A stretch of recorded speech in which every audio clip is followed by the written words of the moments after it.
भगवान सत्यनारायण जी की कथा। तो आप ये देखिए कि ऐसा विषय है जिसे एक सामान्य रूप से देखा जाए तो कहेंगे सबने इसको कथा को सुना हुआ है, परंतु बचपन से मैं भी अनेक बार कथा सुन चुका हूँ। आयोजन किए जाते हैं, मोहल्ले में होते रहे, अब तो बहुत कम हो गए। तो कथा तो हो जाती थी, फिर बाद में यही होता था कि तो लीलावती कलावती की कहानी सुना दी है, अब इसमें तो कुछ आगे पीछे है नहीं, तो ये होता रहा। और अब आप ये देखिए कि जो अभी नई पीढ़ी आई है, पुरानी पीढ़ी के भी बहुत लोग हैं, लेकिन अब उस प्रकार से सत्यनारायण जी की कथा नहीं होती। पहले एकादशी का हुआ, पूर्णिमा का हुआ तो कथाएं हो जाती थी, अब नहीं होती है।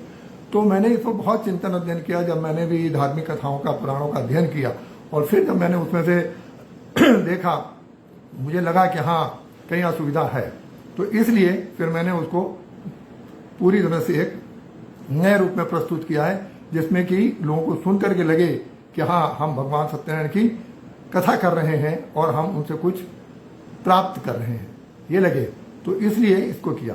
तो अब इसका जो सबसे पहले मैं ये सभी जानते हैं कि सत्यनारायण का अर्थ है भगवान विष्णु जी।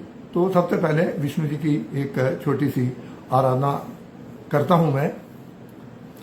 हस्त कमल में जिनके शोभित गदा शंख और चलता चक्र, भव्य सौम्य प्रतिमा है जिनकी धारण करते पीले वस्त्र, वे हैं सारी सृष्टि के पालक, दुष्टों का वे दमन है करते, भक्तों को सुख देने वाले विष्णु प्रभु हम नमन है करते, धन सुख वैभव कीर्ति प्रदाता लक्ष्मी माता चरण पखारे, बारंबार वंदना करता कृपा दृष्टि से मुझे निहारे, बारंबार वंदना करता कृपा दृष्टि से मुझे निहारे। हाँ सक्सेना जी, नमस्कार है आपको, और भी अपने जो उपस्थित हैं सभी को नमस्कार है। हाँ, एक तो क्या होता है कि जैसे लोगों की ऐसी मान्यता रही है कि जब हम भौतिकता से में लिप्त हो रहे हैं और अध्यात्म हमको जाना चाहिए, तो ये बातें हम प्राय होती रहती हैं।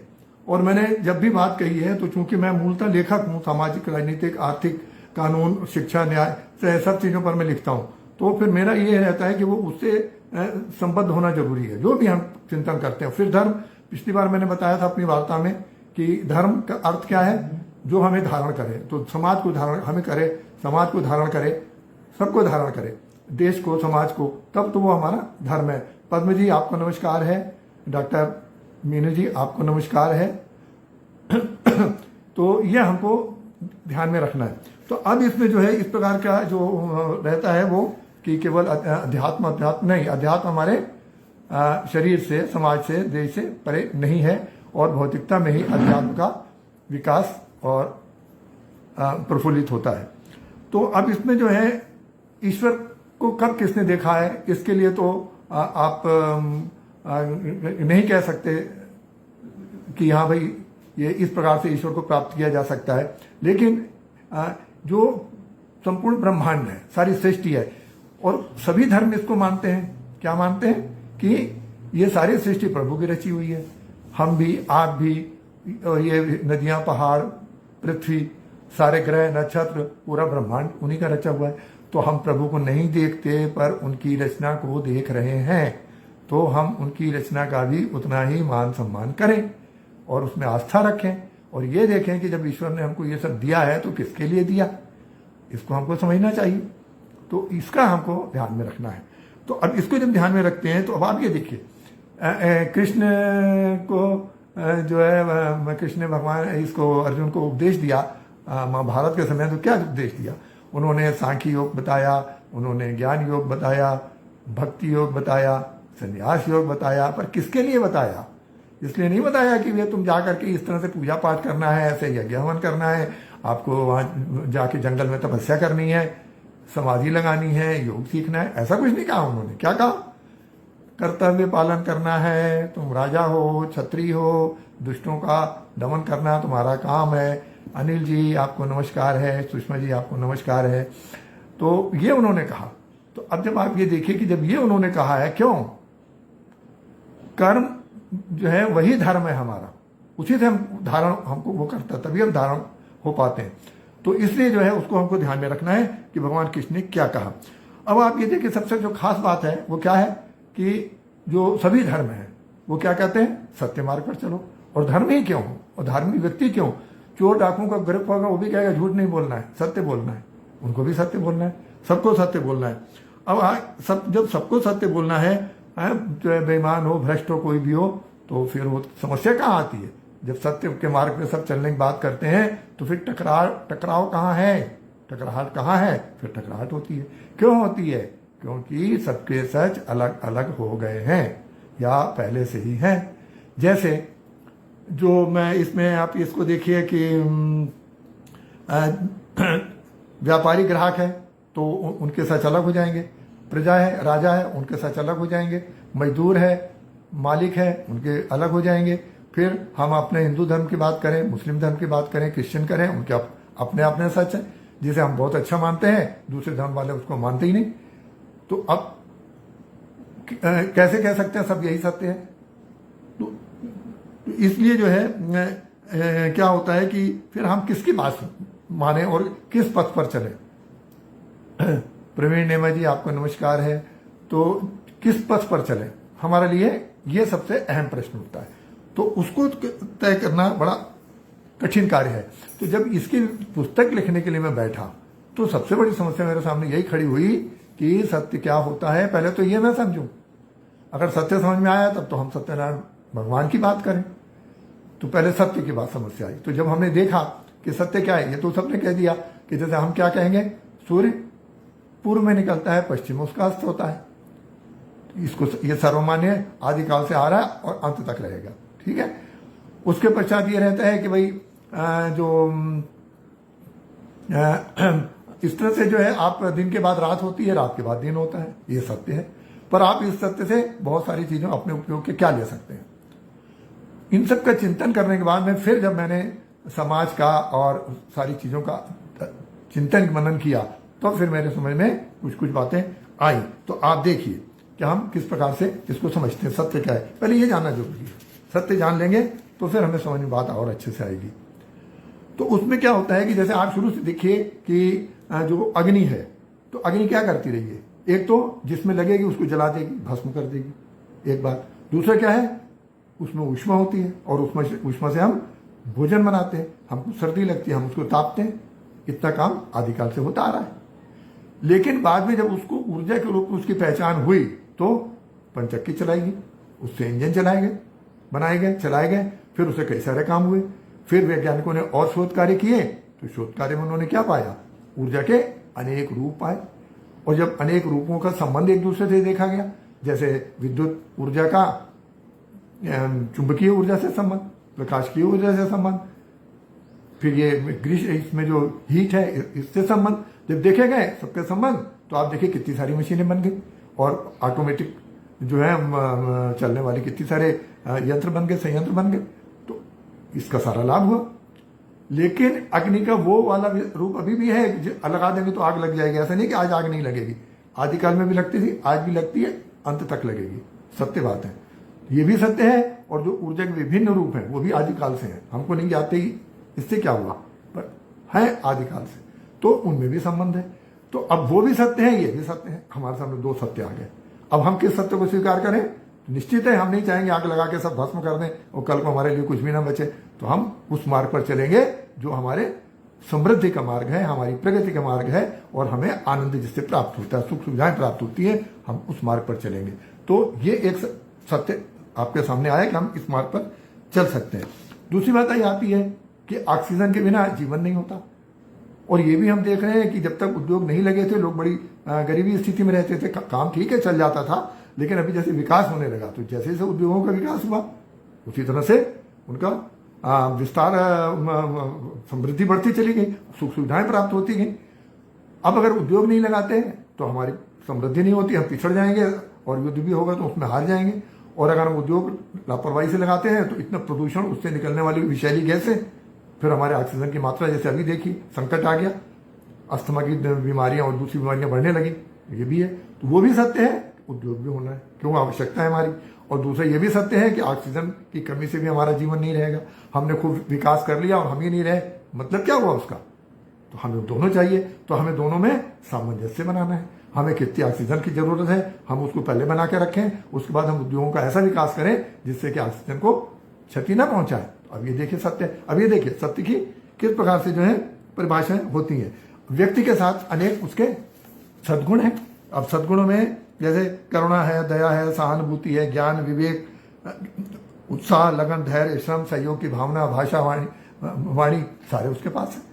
तो इन सब से मिलकर के व्यक्ति परस्पर सहयोग करते हुए कहां तक पहुंचे, कितनी दुनिया का विकास हो गया। जो विकास हुआ ये सहयोग भावना से ही हुआ है, युद्ध करके तो नहीं हुआ, उससे हुआ।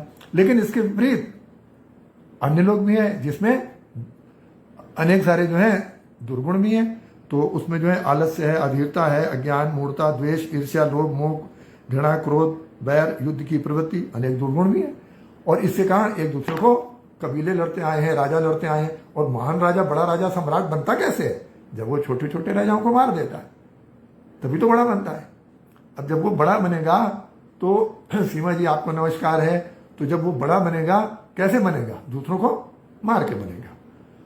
तो आज भी ये प्रवृत्ति है। कुछ लोग तो क्या करते हैं कि ठीक है भैया आप तो कर लो, हमारा कल को राज्य आएगा, हम मार के आपका सब अधिकार कर लेंगे, आपका कुछ भी नहीं रह जाएगा, आप बैठे रह जाओगे। ओपनली कह रहे हैं, आप भी जानते हो, हम भी जानते। और दूसरी तरफ ये भी है कि अगर सब एक दूसरे को लड़ाई करके मारते ही जाए तो निर्माण आगे कैसे होगा?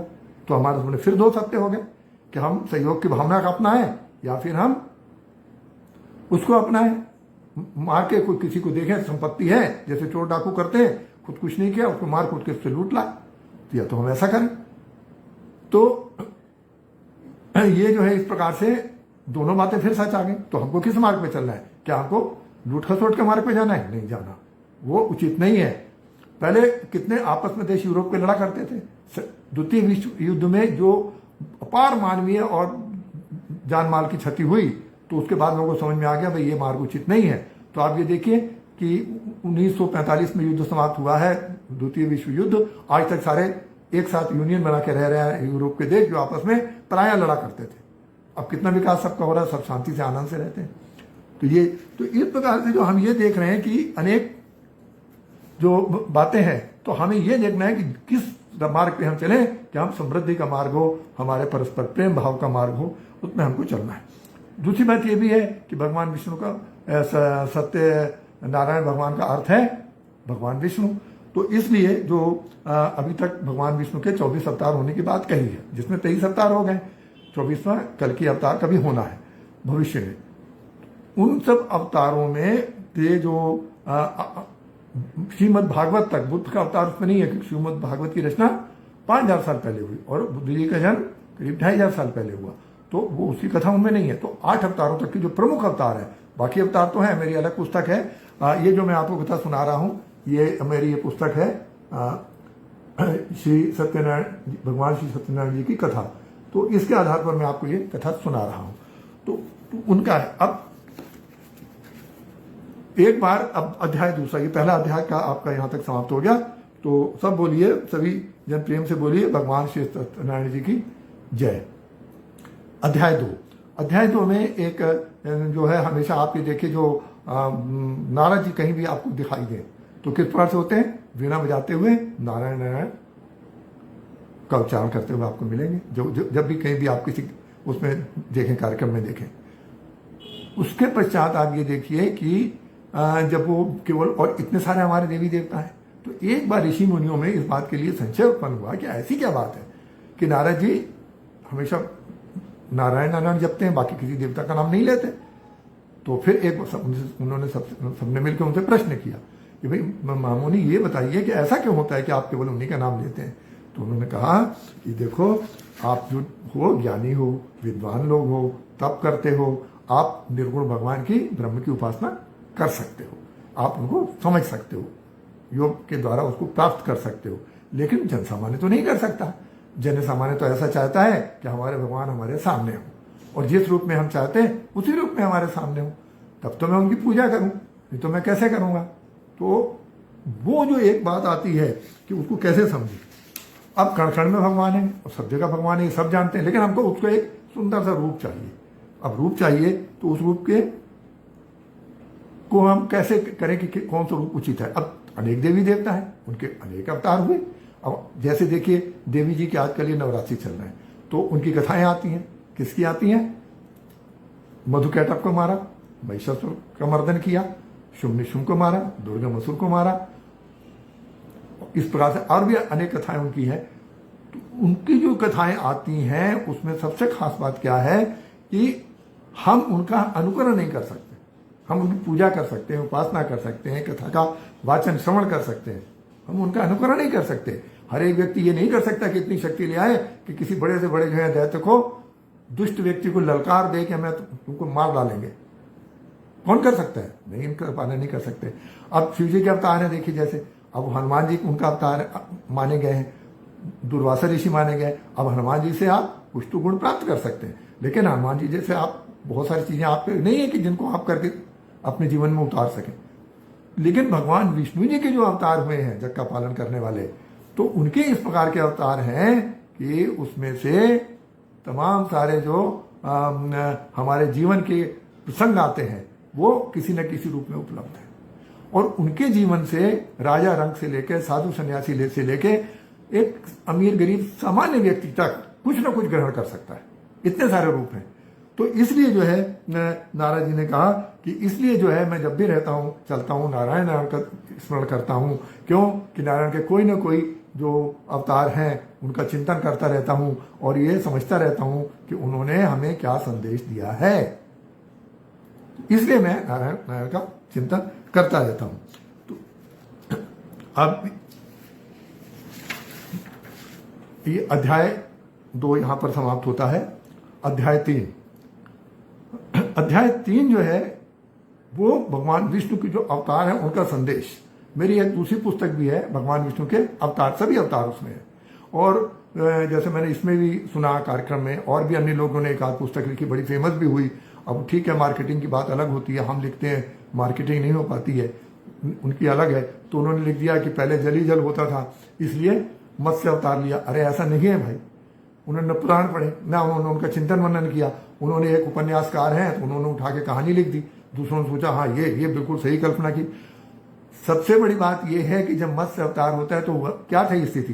राजा थे और उनको जो है भगवान ने मत्स्य बन करके संदेश दिया, आदेश दिया, संदेश भी नहीं आदेश दिया कि प्रलय, महाप्रलय आने वाली है और महाप्रलय आएगी, सब समाप्त हो जाएगा।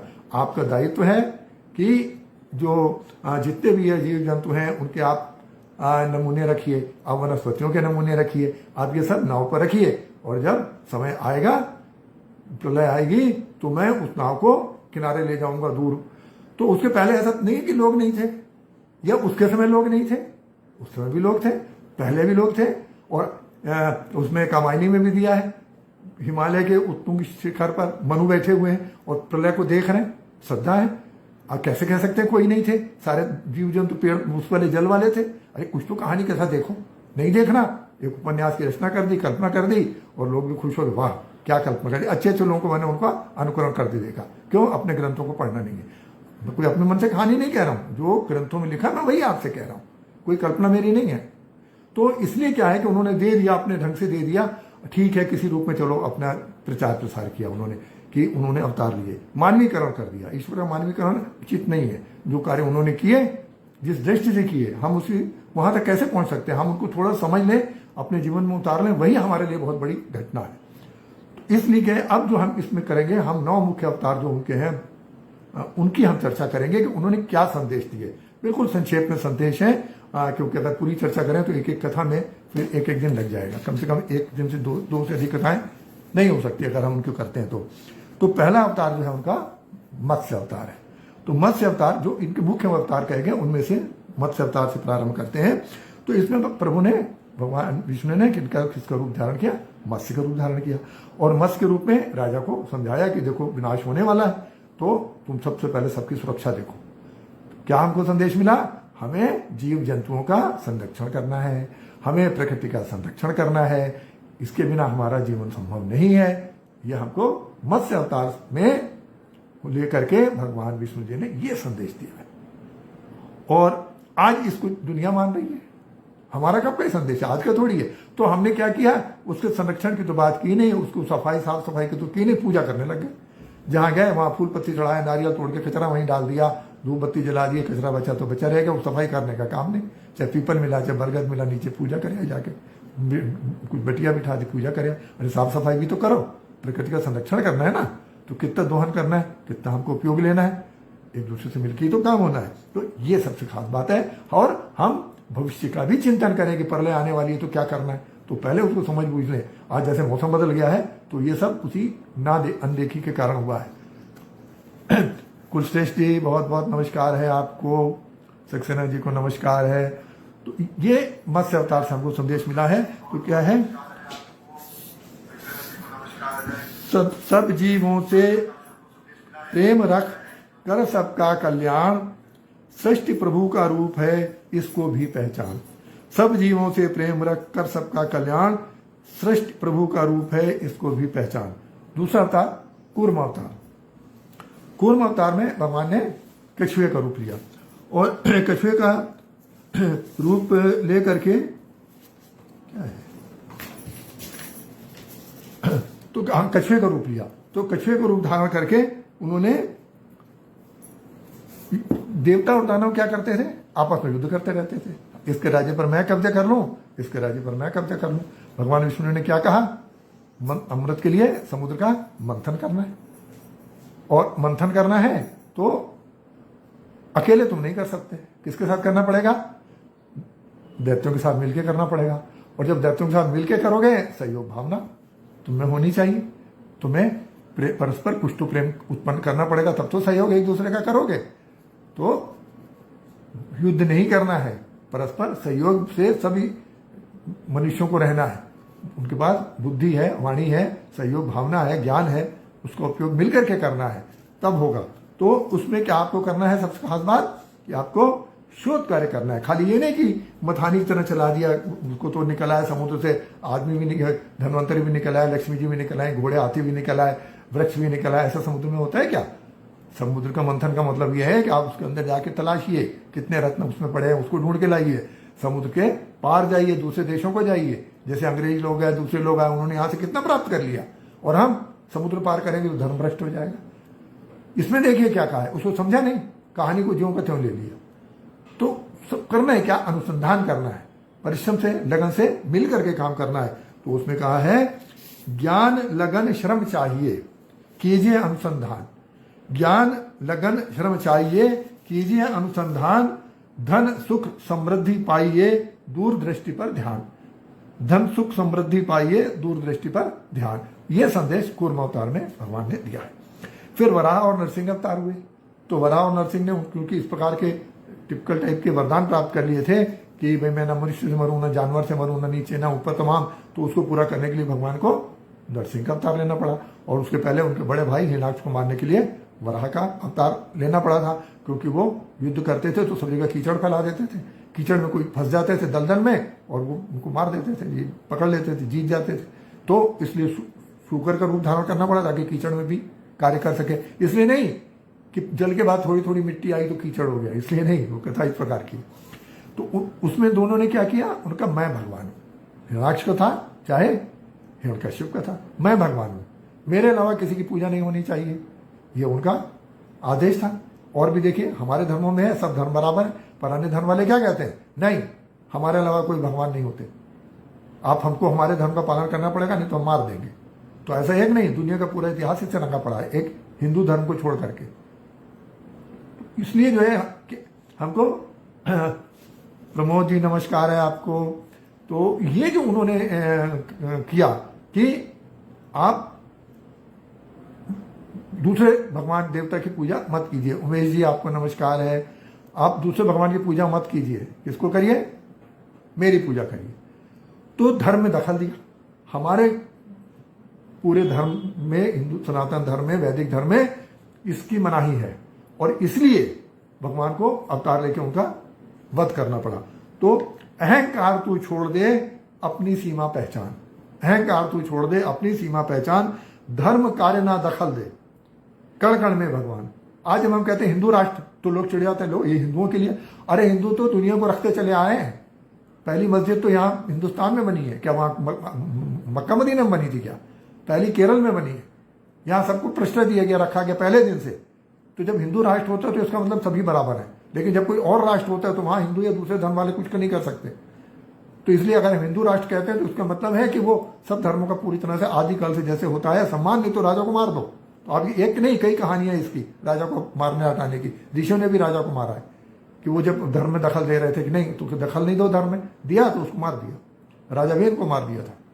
तो ऐसा नहीं है। तो इसलिए ये जो इसमें संदेश दिया है कि दूसरे कार्य में दखल मत दो, पूजा पाठ जो कर रहे हैं उनको स्वतंत्र चिंतन करने दो, हस्तक्षेप नहीं करो। फिर उसके पश्चात आता है वामन अवतार। अब वामन अवतार बड़ी विचित्र घटना है। वामन अवतार बड़ी सबसे अलग हटके घटना है। वो ये है कि जो प्रहलाद है उसके वंश में भगवान विष्णु ने उनको नरसिंह अवतार लेके उनके पिता का हिरण्यकशिपु का वध किया था, तो कह दिया था प्रहलाद के भक्त देके कि मैं तुम्हारे वंश में किसी का भी वध नहीं करूंगा।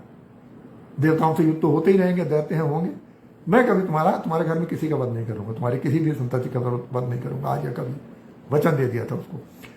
तो बलि ने क्या किया, अब उनको युद्ध चलते रहते तो बलि ने सत्ता पूरी अधिकार कर लिया, देवताओं का राज, स्वर्ग पर भी अधिकार कर लिया। तो वहां पर जब अधिकार कर लिया तो समस्या तो थी, विष्णु के पास गया, भाई हमारा राज्य वापस कराइए। अब हमारा राज्य वापस कैसे कराए? तो उन्होंने फिर वामन अवतार लेके और भिक्षा में मांग के 3 पग, कहानी आप जानते हो, सारी दुनिया नाप ली, उनको भी नाप लिया, उनको गुलाम भी बना लिया, अपना दास बना लिया, लेकिन फिर पाताल लोक में उनको भेज दिया। तो यहाँ जो भगवान उनको इतना चाहते थे, लक्ष्मी जी की उन पर इतनी कृपा थी, पुराणों में लिखा है लक्ष्मी जी का मैं तुमको छोड़ के जाने वाली नहीं हूं, तुम्हारा यश मान दुनिया के आर पार और आदिकाल तक रहेगा, अनादिकाल तक रहेगा। तो इतना उसको चाहते थे। लेकिन जब भाग्य विपरीत होता है किसी पूर्व जन्मों संस्कारों के परिणाम स्वरूप, पूर्व जन्मों के कर्मों के परिणाम स्वरूप, तो आपके अपने भी पराय हो जाते हैं, भगवान भी पराय होते हैं, रिश्तेदार सब पराय होते हैं, आप स्वयं व्यक्ति भी अपना पराय होकर आत्महत्या कर लेते हैं। तो भाग्य बहुत बड़ी बात है, इसलिए आप सब काम करें, लेकिन भाग्य की आप अपेक्षा करेंगे तो वो भी नहीं है। तो इसके लिए क्या कहा है, भाग्य कर्म दोनों प्रबल सीधा है संबंध, भाग्य कर्म दोनों प्रबल सीधा है संबंध, भाग्य होए विपरीत जब सब कुछ होता भंग, भाग्य होए विपरीत जब सब कुछ होता भंग। तो ये ध्यान में रखना है कि भाग्य अगर कोई आ गई तो फिर मान लीजिए तब आपको दुख नहीं होगा, सुख दुख में विचलित नहीं होना चाहिए। आप मान लीजिए कि हाँ कुछ असुविधा है, पर हम देखें कि और अच्छा हमारा क्या हो सकता है, फिर परशुराम अवतार। तो अब लोग कहते हैं कि सन्यासियों को शासन में नहीं आना चाहिए। अरे क्यों नहीं आना चाहिए, युद्ध विद्या भी पहले तो वही सिखाते थे। तो भगवान परशुराम तो बहुत प्रतापी थे और क्रोधी स्वभाव के भी थे, तो सब युद्ध कला में बहुत अधिक निपुण थे वो। जब उन्होंने देखा कि ये कुछ राजा हैं जो मुनियों को संताप दे रहे हैं, ठीक से शासन नहीं चला रहे, प्रजा कष्ट में है, तो फिर उन्होंने उनका संहार किया। तो ये संदेश देता है कि राजा दुष्ट है, उसको तुरंत हटा दो, वध करना पड़े वध कर दो। राजा का दायित्व है प्रजा को सुख पहुंचाए, स्वार्थ देश में लिप्त जो उसको तुरंत हटाए। राजा का दायित्व है प्रजा को सुख पहुंचाए, स्वार्थ द्वेष में लिप्त जो उसको तुरंत हटाए। अगला अवतार 8वां अवतार है भगवान राम का अवतार। तो भगवान राम ने दशरथ के घर में जन्म लिया और फिर उसके बाद देखिए कितना भाई बहनों में कितना प्रेम था, भाई बहन कह रहे हैं भाइयों में कितना प्रेम था, फिर अपने माताओं के पिता के प्रति उनका कितना मान सम्मान था, गुरुओं के प्रति कितना प्रेम था, और जो दुष्ट थे उसका किस प्रकार उन्होंने नाश किया, और बाहर भी बहुत सबसे जिससे भी मित्रता की अत्यधिक उनके मन में अनुराग था सबके प्रति। तो ये जो उन्होंने प्रेम भाव की जो अपना विचार प्रस्तुत किया अपने जीवन चरित्र से, ये बहुत महत्वपूर्ण है। मानवता इसी पर टिकी हुई है और इतना अच्छा उनका राज्य था कि राम राज्य आज तक सर्वश्रेष्ठ राज्य का उदाहरण कहा जाता है कि राम राज्य की स्थापना करनी है, इसीलिए कहा जाता है। तो उन्होंने क्या कहा, भ्रात बहन पितु मात गुरु, भ्रात बहन पितु मात गुरु, प्रेम मान का भाव, राजा प्रजा के वास्ते पापी नाम मिटाओ, दुष्टों का नाश कर दिया, राजा प्रजा के वास्ते पापी नाम मिटाओ। तो ये भगवान राम के जीवन से हमको संदेश मिलता है। अब उसके पश्चात आता है भगवान कृष्ण का अवतार। अब कृष्ण ने राजघराने में जन्म लिया, लेकिन जीवन कहाँ बीता, गांव में बीता। बचपन से उन्होंने कितनी लीलाएं दिखाई, अनेक असुरों का वध किया, फिर उन्होंने गीता को उपदेश दिया, फिर मोक्ष और आनंद में जीवन का रास्ता दिखाया, और कर्म में तत्पर रहने की बात की कि कर्म में तत्पर रहना है, कर्तव्य, यही आपका धर्म है और कोई धर्म नहीं है। पूजा पाठ कहीं देखिए गीता में एक बार भी नहीं लिखा कि धूप बत्ती जलाई कि आप इनकी उनकी पूजा करिए या मेरी पूजा करिए, नहीं, अपना कर्म करो। तो इन्होंने क्या कहा, जीवन तो आनंद है, आनंद में रहिए जीवन में। जैसे राम को बड़ा तनावपूर्ण था, मर्यादा है, मर्यादा पुरुषोत्तम कहलाते हैं, और कृष्ण का आनंदमय जीवन है। ठीक है, तो जीवन तो आनंद है, कर्म धर्म का सार, धर्म का सार कर्म है। जीवन तो आनंद है, कर्म धर्म का सार, निष्काम भक्ति भाव से होगा बेड़ा पार। ये मोक्ष की बात बताई, निष्काम भक्ति भाव से होगा बेड़ा पार। जो भी कार्य करो ईश्वर का कार्य है, ये मान के करो। अमेरिका और जापान और विदेश वाले, यूरोप वाले, वो यही मान के चलते हैं, जब काम करते हैं तो काम ही करते हैं, ईश्वर ही भगवान है। और हमारे यहाँ जितनी मकारी हो सके, अधिकांश लोग 5-10% को छोड़ दिए, ज्यादातर का यही काम है कि पैसा पूरा ले लेंगे, काम नहीं करेंगे। चपरासी हो चाहे मंत्री हो, ज्यादातर का यही तमाशा है। फिर बौद्ध अवतार, तो भगवान बुद्ध ने जब ये कर्म कांड काफी बढ़ गए तो लोगों को भगवान से भक्ति से दूर हट गए और जाति पाति और भेदभाव बहुत होने लगे, तो और हिंसा यज्ञ में पशु बलियां भी होने लगी। तो फिर उसके लिए उन्होंने आवाज उठाई। उन्होंने राजा के राजकुमार थे, छोड़ करके दीर्घ काल तक तपस्या की, फिर बहुत चिंतन मनन किया, खूब अध्ययन किया, और तब उन्होंने निकाला हमें मध्यम मार्ग अपनाना चाहिए। हमें किसी चीज की अति नहीं करनी है, कोई व्रत हो, कर्म कांड हो, कुछ हमें अति बिल्कुल नहीं करनी है। अगर हम अति करेंगे तो उससे हमें कोई उपलब्ध नहीं होने वाला। गीता में भी यही कहा है कि बिल्कुल बहुत खाने वालों और भूखे रहने वालों का किसी तरह भी अति होगी, उसका योग सफल नहीं होता। तो ये बात इन्होंने फिर से कही, मध्यम मार्ग अपनाना है हमको, सबके प्रति प्रेम रखना है, अहिंसा रखनी है, हिंसा से हमको जहां तक संभव हो दूर रहना है। ये इन्होंने उपदेश दिया। तो इनका उपदेश है कर्म कांड व्रत तप नहीं, कर्म कांड व्रत तप नहीं, मध्यम मार्ग अपनाए। कर्म कांड व्रत तप नहीं, मध्यम मार्ग अपनाए, हिंसा विद्वेष त्याग कर जीवन सफल बनाए। तो ये जो है इनका उपदेश हुआ।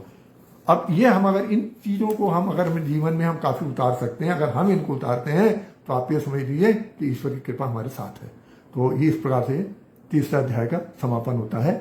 चौथे अध्याय में जो अब आप शुरू से सुनते आ रहे हैं इनकी कथाएं, तो वो कथाओं का सार है, वो महात्म्य के रूप में है। वो कथाएं नहीं, वो कथाएं जो नहीं है, वो कहानियां इनके महात्म्य के रूप में दी हुई हैं। कि तो वो तो वैसे आप सभी लोग जानते हैं, पर फिर भी मैं एक बार उनको संक्षेप कर देता हूं।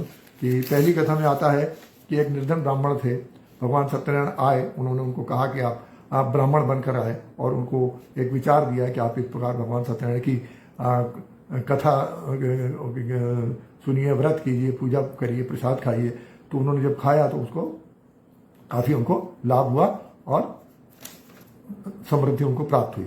फिर उनको देख करके एक लकड़हारे ने भी ऐसा देखा, उसने भी समझा, फिर उसने भी इस तरह से व्रत उपवास किया और उसके बाद जो है कथा करके और प्रसाद लिया, तो उसकी भी समृद्धि उसको प्राप्त हुई, उसका जीवन अच्छा व्यतीत हो गया।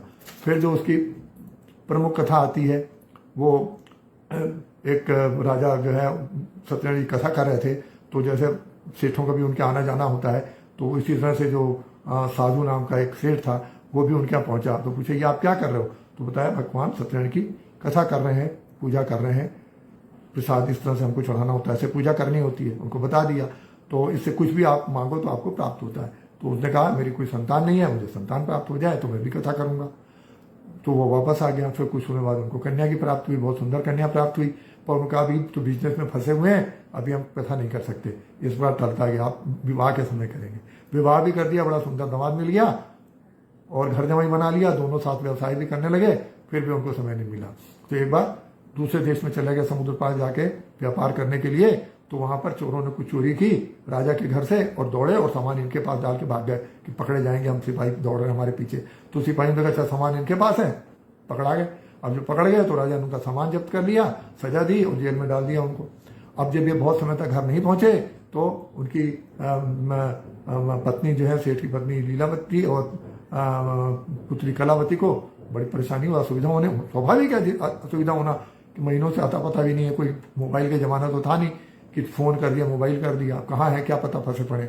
फिर उनका अरे हमने पूजा नहीं की थी, बड़ी गलती हो गई। तो उन्होंने पूजा की, तो उसके बाद जैसे उन्होंने पूजा की तो ये दोनों छूट गए, राजा ने सामान भी दे दिया और इस प्रकार भर के ये आ गए। उसके अगली कथा, पाठ की कथा में क्या आता है कि फिर ये दोनों ही जो है अपना नाव सामान खूब लाद के संपन्न होकर के अपना वापस आ रहे थे। तो एक फिर भगवान ने इनकी परीक्षा लेने के लिए ब्राह्मण रूप धर के पूछ लिया तुम्हारी नाव में क्या है? कल सारे बेलपत्र हैं और हमारा कोई इसमें सामान नहीं है। ठीक है, जब जाके देखा सारे बेलपत्र से झूठ बोलने का परिणाम हो गया, सत्य नहीं बोला।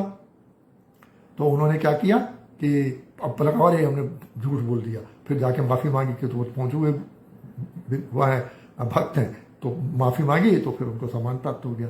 इसके पश्चात जब फिर वो घर के पास आए, संदेश आगे नौकरों से भिजवा दिया नावाओं से कि बता दो कि हम लोग आ रहे हैं, तो उसी समय हाँ फिर उन्होंने कथा की थी तो उनका जो है सम्मान प्राप्त हो गया था। कथा प्रसाद की तो फिर ये माफ़ी भी मांगी तो उनका सम्मान प्राप्त हो गया। फिर वापस आ रहे थे तो फिर वो जो है उस समय कथा कर रही थी कि अब चलो आ रहे हैं।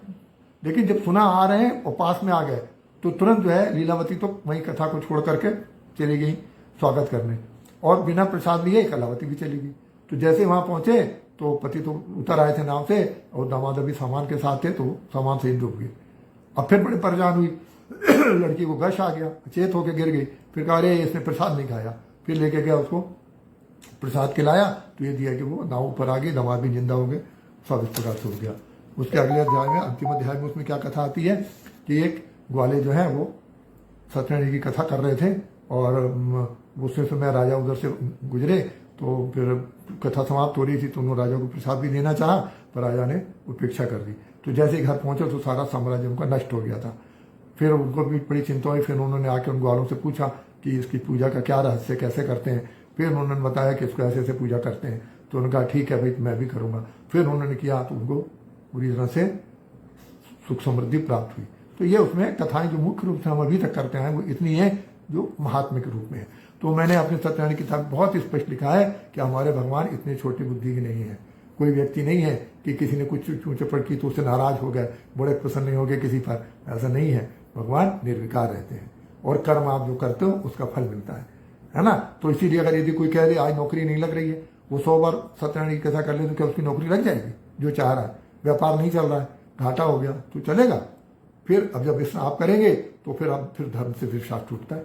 आप उतनी बात कहिए जो व्यवहारिक हो, जो लागू। क्योंकि अब देखिए लोग धर्म से दूर हटते जा रहे हैं। क्यों हटते जा रहे हैं? फिर हम इतनी तमाम यहाँ भी वार्ताओं में सुनते हैं, लोग कहते हैं अपने धर्म से दूर हट रहे हैं, संस्कृति छोड़ रहे हैं, लोग दूसरे आक्रमण कर रहे हैं। दूसरों को आप क्या करोगे? आप अपना देखो ना कि हमारे पंडित, हमारे जो धर्म गुरु हैं वो हमको क्या संदेश दे रहे हैं, क्या हमारे धर्म के लिए कार्य कर रहे हैं कि लोग उसको सीखें समझें।